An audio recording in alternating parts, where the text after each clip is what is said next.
le mardi dans l'octave de l'Ascension. Ô Roi de gloire, Seigneur des armées, qui aujourd'hui êtes monté triomphant au-dessus de tous les cieux, ne nous laissez pas orphelins, mais envoyez-nous l'Esprit de vérité, selon la promesse du Père. Alléluia. O Rex Gloriae Dominuir Tutum, qui triumphator odie super romnes caelos ascendisti, nedere l'incano. Sed mita promissum Patris in nos spiritum veritati. Alléluia. Le Seigneur de gloire est monté aux cieux, et selon le langage de l'apôtre, il y est entré comme notre avant-coureur. Mais comment l'homme pourra-t-il le suivre jusqu'au séjour de toute sainteté, lui dont la voie est sans cesse entravée par le péché, lui qui a plus besoin de pardon que de gloire? Or, c'est ici encore une des merveilleuses suites de ces augustes mystères de l'Ascension, dont nous ne saurions épuiser toute la richesse. Jésus ne monte pas au ciel seulement pour y régner. Il doit y résider aussi pour y être notre intercesseur, notre pontife, chargé d'obtenir en cette qualité le pardon de nos péchés, avec les grâces qui nous ouvriront le chemin pour arriver jusqu'à lui. Sur la croix il s'offrit en victime pour nos péchés. Son sang divin, épanché de tous ses membres, forma dès lors notre rançon surabondante. Mais le ciel demeurait ferme au racheté jusqu'à ce qu'il en eût franchi les portes, jusqu'à ce qu'il eût pénétré l'intime sanctuaire où il doit et exercera jamais la charge de pontife selon l'ordre de Melchisédek. Aujourd'hui le sacerdoce du calvaire se transforme en un sacerdoce de gloire. Jésus est entré au-delà du voile, de ce voile qui était sa chair encore passible et mortelle. Il a pénétré dans le plus intime de la présence de son Père, et là il est notre pontife à jamais. Il est le Christ, sacré d'une double onction, au moment où sa personne divine s'unissait à la nature humaine, il est roi, il est pontife. Sa royauté, nous l'avons acclamé les jours précédents. Aujourd'hui c'est son sacerdoce que nous avons à reconnaître. Durant son passage en ce monde, quelques traits de l'un et de l'autre nous ont apparu. Mais cette royauté et ce pontificat ne devaient briller de tout leur éclat qu'au jour de l'Ascension. Suivons donc encore notre Emmanuel d'un œil respectueux, et considérons ce qu'il vient opérer dans le ciel. L'apôtre va d'abord nous donner la notion du pontife dans sa sublime épître aux Hébreux. Le pontife, nous dit-il, est choisi par Dieu même, afin d'offrir des dons et des sacrifices pour les péchés. Il est établi près de Dieu en faveur des hommes, dont il est l'ambassadeur et l'intercesseur. Or, telle est la qualité, tel est le ministère de Jésus dans les cieux, à partir de l'heure où nous sommes. Mais si nous voulons pénétrer plus avant un si vaste et si profond mystère, il nous faut nous aider des symboles que nous offre-t-il. Livre saint. Ces symboles dont saint Paul lui-même a emprunté le secours, vont nous faire comprendre le rôle de notre pontife. Transportons-nous par la pensée dans le temple de Jérusalem. Nous traversons d'abord cette vaste enceinte à ciel ouvert, entourée de portiques, et au centre de laquelle s'élève l'autel sur lequel les victimes égorgées dont le sang s'écoule par de nombreux canaux, sont consumées selon le rite des divers sacrifices. Nous nous dirigeons ensuite vers un lieu plus auguste, cet édifice couvert qui s'élève au-delà de l'autel des holocaustes et qui resplendit de toutes les richesses de l'Orient.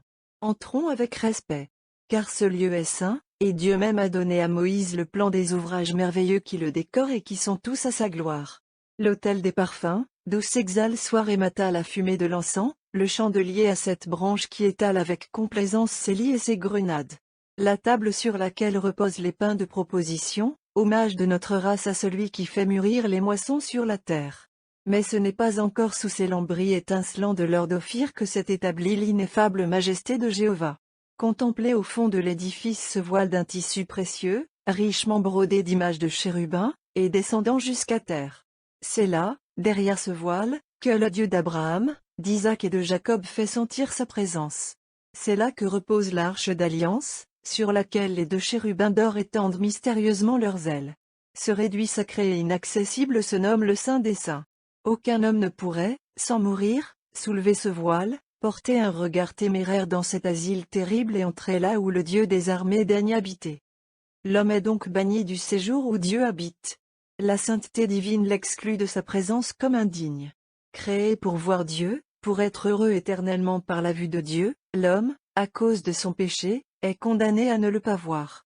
Un voile lui dérobe la vue de celui qui est sa fin, et l'obstacle de ce voile est pour lui infranchissable. Telle est la sévère leçon que nous donne le symbole formidable de l'ancien temple.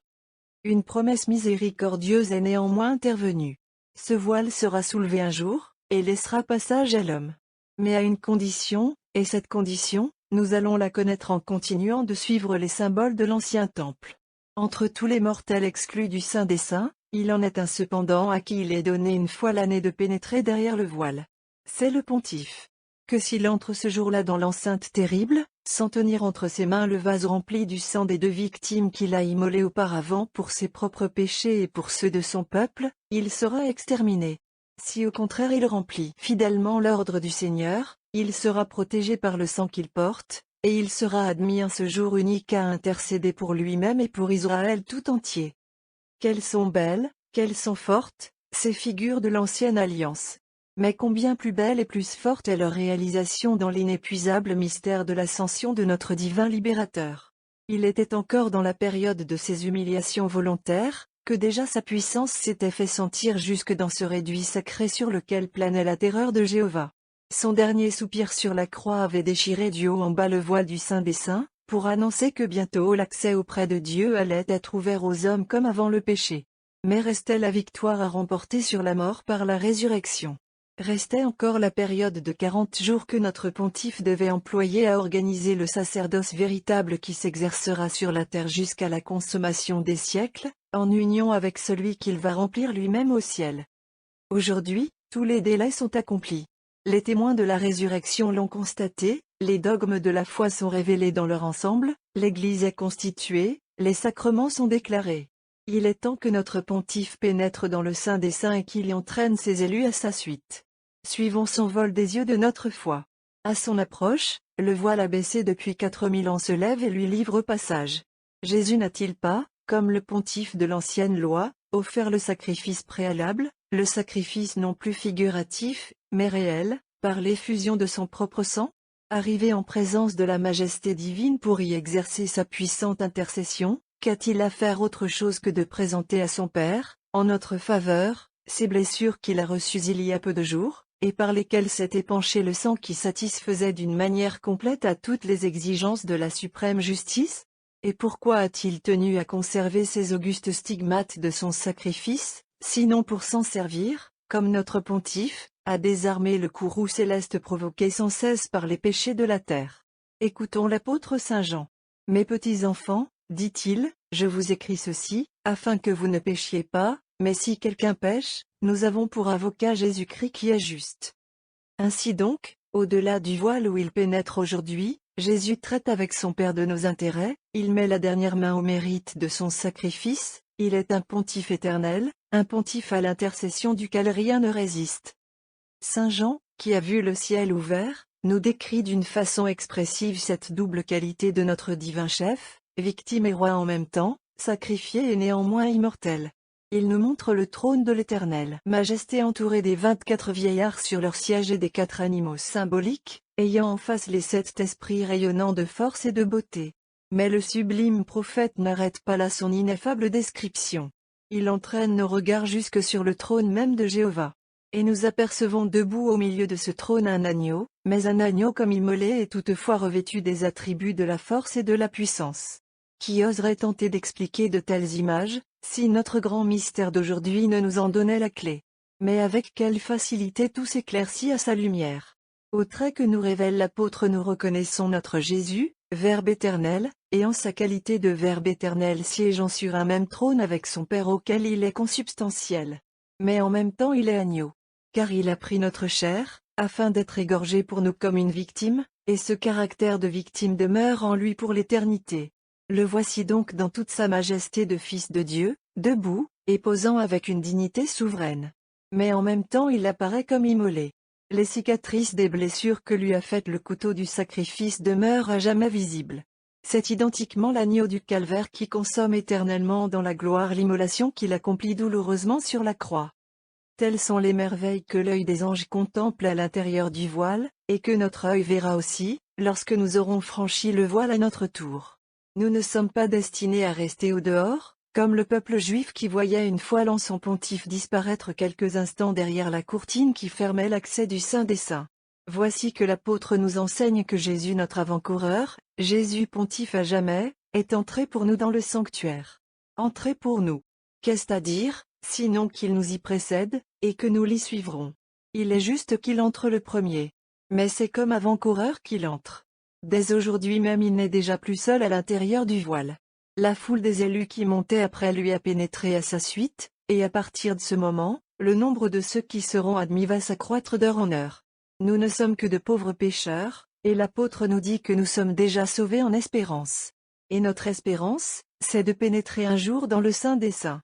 Alors nous répéterons avec les anges, avec les 24 vieillards, avec les millions d'êtres glorifiés, cette acclamation éternelle, à l'agneau qui fut immolé, puissance et divinité, sagesse et force, honneur, gloire et bénédiction, dans les siècles des siècles. Amen. Pour terminer la journée, nous emprunterons aujourd'hui cette antique séquence que le pieux notre cœur composa au 9 degré siècle, pour l'abbaye de Saint-Gall. Séquence daigne le Christ rendre favorable cette journée aux chrétiens qui lui offrent leur amour. Ô Christ! Ô Jésus, Fils de Dieu! Tu réunis en ta personne la nature divine et la nôtre. Dieu éternel, tu as visité la terre. Homme nouveau, tu as traversé les airs dans ton vol. Les anges et les nuées t'environnent dans ton retour vers ton Père. Comment s'en étonner, lorsque, dans ton berceau, l'étoile s'unissait aux anges pour accomplir tes ordres. En ce jour, Seigneur, tu as inspiré aux hommes un nouveau et cher désir, l'espérance des biens célestes. C'est la nature humaine véritable que tu as emportée au-delà des limites où s'arrêtent les astres, ô roi des rois. Quelle joie remplit le cœur de tes apôtres, auxquels tu accordes la faveur de te contempler dans ton retour vers les cieux. Avec quel transport joyeux les 9 cœurs des anges se portent à ta rencontre. Tu portes sur tes épaules la brebis du troupeau, de ce troupeau dispersé longtemps par les loups, mais que tu as réuni dans l'unique bercail. Ô Christ, bon pasteur, daigne être son gardien toujours. Amen. Complétons les hommages de ce jour par ces 2 éloquentes oraisons du bréviaire mozarabe. Oratio. Seigneur Jésus-Christ, Créateur des astres, qui avez incliné les cieux en vous humiliant jusqu'à vivre avec les mortels, et qui, dans ce même corps qui a supporté pour nous les opprobres des impies, deviez monter au-dessus des cieux et recevoir les applaudissements des anges. Soyez-nous propices, laissez-vous apaiser, et accordez-nous qu'étant absous de nos péches, nous vous suivions de cœur, comme notre avant-coureur, là où vous êtes monté en glorifiant votre humanité, afin que nous puissions un jour vous contempler dans votre majesté comme le Créateur et le Seigneur éternel, vous en qui maintenant nous confessons le vrai Dieu et attendons notre juge. Amen. Capitula. Seigneur Jésus-Christ, qui êtes monté sur les cieux des cieux à l'Orient après avoir triomphé de l'Occident, daignez perfectionner en vous ce dont vous avez pris sur vous le rachat, et que vous devez enlever jusqu'aux cieux. Complétez la gloire de votre corps en attirant vos membres en ce séjour où vous, qui êtes le chef, nous avez précédés avec tant de splendeur, et n'abandonnez pas à l'Occident de ce monde ce que, dans votre triomphe, vous devez emporter vers l'Éternel.